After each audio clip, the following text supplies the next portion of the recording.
Dean here, and I'm going to be talking about something. Now, it's another podcast. I'm going to be talking about peer pressure, and it's related to us. Young people, we get peer pressure, we get issues. So peer pressure, in a sense, is seen in like a negative light. So it's like, don't give into bad peer pressure. Sometimes you can have good peer pressure as well. In a sense, there's two sides to every coin. So you can have really good people and really bad people. Just depends. But I think among our peers, we can choose to have bad friends, or we can have good friends. It all depends on our choice. We can either listen to good counsel or bad counsel. It's all based on our decision to do so.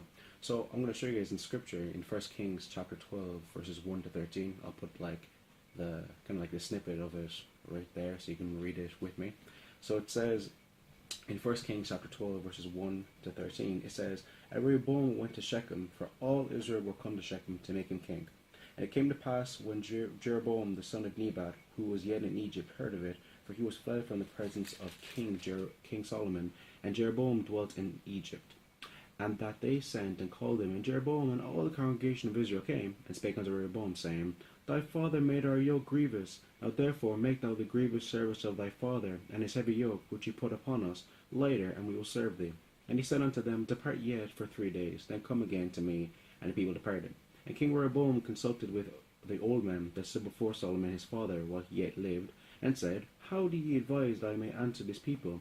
And he spake unto him, saying, If thou wilt be a servant unto this people this day, and will serve them, and answer them, and speak good words to them, then they will be thy servants forever. But he forsook the counsel of the old men, which they had given him, and consulted with the young men that were grown up with him, which stood before him. And he said unto them, What counsel give ye, that we may answer this people, who have spoken to me, saying, Make the yoke which thy father did put upon us lighter? And the young men that were grown up with him spake unto him, saying, Thus shalt thou speak unto this people that spake unto thee, saying, Thy father make our yoke heavy, but make thou it lighter unto us. Shalt thou say unto them, My little finger shall be thicker than my father's loins. And now whereas my father delayed you with a heavy yoke, I will add to your yoke. My father hath chastised you with whips, but I'll chastise you with scorpions. So Jeroboam and all the people came to Rehoboam the third day, as the king had appointed, saying, Come to me again the third day. And the king answered the people roughly, and forsook the old man's counsel that they gave him. So, it's like, that's like a lot of stuff, and you're probably like, man, that took so long. But the basic gist of the story is, Rehoboam is basically given, these people called Jeroboam comes along with these people, and they say, Alright, we're going to be your servant, we will serve you, because your father made our life really terrible, really horrible. So if you kind of just be nice to us, whatever, then and make our load a little bit lighter, then hey, we'll serve you. So then Rehoboam goes to the old men, and he gets two sets of advice. So one is from the old men, and then the other one is from his friends. So the old men say in verse 6, And King Rehoboam consulted with the old men that stood before him, Solomon his father while he yet lived, and said, How do you advise that I may answer this people? Verse 7, And they spake unto him, saying, If thou wilt be a servant unto this people this day, and will serve them, and answer them, and speak good words to them, then they will be thy servants forever. So, I mean, pretty simple. You made their life suffer. Your father made their life suffer. It was terrible. Not that great. I mean, hey, kind of things that people just do when they're in power, make people's lives terrible. But all you have to do is just kind of be nice to them, serve them, and it'll be okay. And then his response is like, What? No way, I don't want to serve them. He didn't say it, but in his mind he's like, What? I don't want to do this. Because you can see in verse 8, he's like, Forget you, out of here, old man, you old, you decrepit, you're going to die soon, like whatever. I didn't say this is what he's thinking, okay? And he's just like, I'm not going to listen to you. So he goes to his friends, and his friends kind of basically, I'm not going to read it now, but he basically says that, Alright, don't actually listen to those old men. In a sense, what you should do is just make their lives even worse. My dad may have made your life, may have chastised you with whips, but hell, I'm going to make your life so bad, it's going to be like scorpions are going to hurt you, like it's going to be so bad for you guys. And in the end, like whose advice which would actually benefited Rehoboam would have been the old man, but he gave it to his friends, because it said in verse 10, it says that these people he grew up with, so his friends. So a lot of times you can have friends, buddies, pals, whatever, amigos, whoever you want, whoever you kind of associate with, and they kind of tell you one thing that your mom and dad have told you, probably shouldn't do that, or you probably shouldn't go here, or you probably shouldn't say this, or so on. And we kind of think to ourselves, we don't want to do anything. And the result for Rehoboam is that he caused the kingdom to be divided. So if all you had to do was just literally be nice to them, serve them, all G. Like, as simple as that. I mean, it wasn't a problem. But because he didn't, it then caused a division within the kingdom, which obviously didn't benefit him or anybody else. But now, you may not be causing kingdoms to be divided. Alright, so you're probably not a king, you're probably not sitting on the throne like, yes, I'm King George, yes, Counsel. Maybe you don't talk like that, maybe you're not a king. But you could be choosing to do something pretty foolish. I mean, maybe your friends smoke, they drink, they curse, and then you do it. But that doesn't mean you should. Because see, the thing is that with peer pressure and even listening to wise counsel is, okay, your friends may do something, they may say something, they may think it's a good idea. It's like, hey, we're all going to jump off a bridge. Like, I mean, like, that was the example every mom gave. Like, every mom. It's like in the mom conduct of motherhood. Use this example when your son gets friends or daughter gets friends. Like, if your friends were going to jump off a bridge, would you? And then you're like, no, that's dumb. I'm not going to jump off a bridge. Now, some of you said, of course. Psst, it's the trendy thing to jump off a bridge. Duh. Come on, Mom. It's all cool. But most of us would have said no. I would have said no. I think I said no. I think I did. But we'd have all disagreed. But just because your friends do something, that doesn't necessarily mean it should be. Because it can be an unwise thing for you to do. So if you have friends and they make you do wrong, then they're probably not good friends. Like if I had I have friends, one of my close friends is with me in college, and it's like if he told me, "Oh, Dean, let's go shoot up a place," yeah, I mean, it's like, and if he said to me, "If you don't, then we won't be friends," then I don't want to be your friend anymore. Because if that meant I'm going to do something that's dangerous or wrong, or my mom has told me don't do it, then you probably shouldn't do it.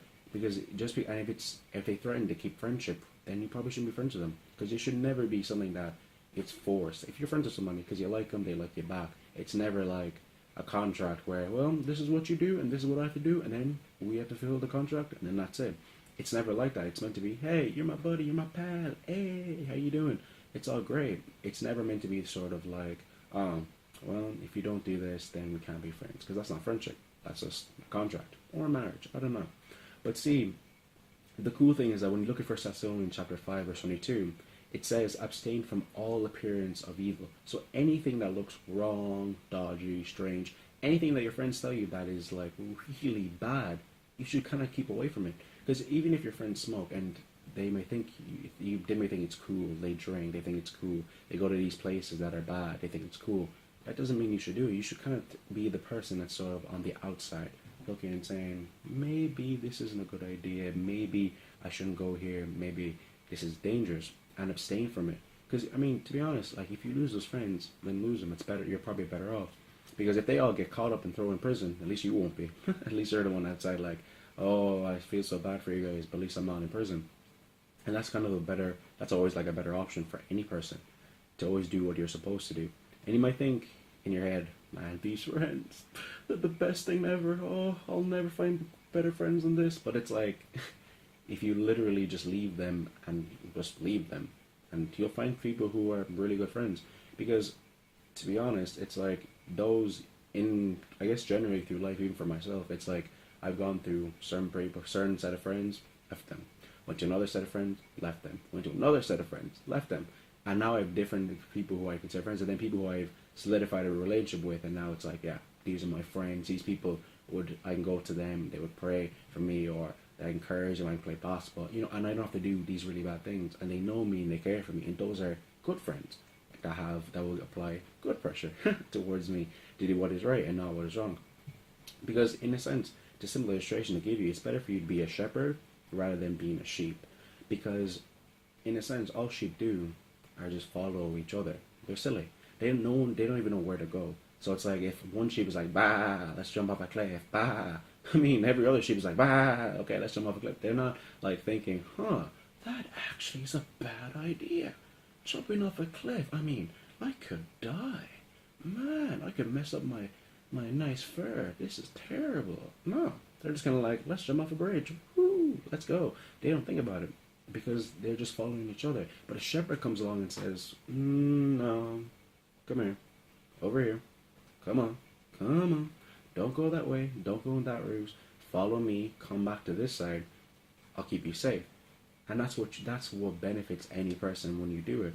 Is that if you're a shepherd, you actually, one, are able to see things from a different perspective, but also you're able to help your friend not go the wrong way. Because I mean, a lot of friends that I've had, I could talk to them and give them advice on things, and they're like, "Whoa, I never saw it from that perspective," or "I never thought of this," and that's because I'm not a sheep. Because I could have been like, "Yeah, you know, when someone offends you or upsets you, and you could easily just be like, yeah, you're right, yeah, they're dumb, you know, maybe we should hit them and push them over and do this," and I mean, fair enough, that's a good friend that might, you know, help you, but I mean, in a sense, if they're literally going to go hurt this person that hurt you, you know, it's not a good idea.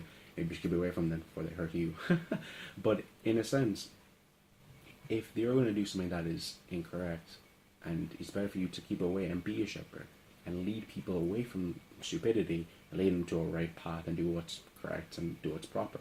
So I mean, if I conclude with what I'm saying, if you know people that are like, if you, let's say people who are older, like I have friends like who are older than me, and I listen to them because I'm like, they actually know more than me. They can like tell me things. It's better for you to listen to their advice, like my sister, or even one of my fellow YouTube people, Ireland Needs God, Barry, like that's his channel.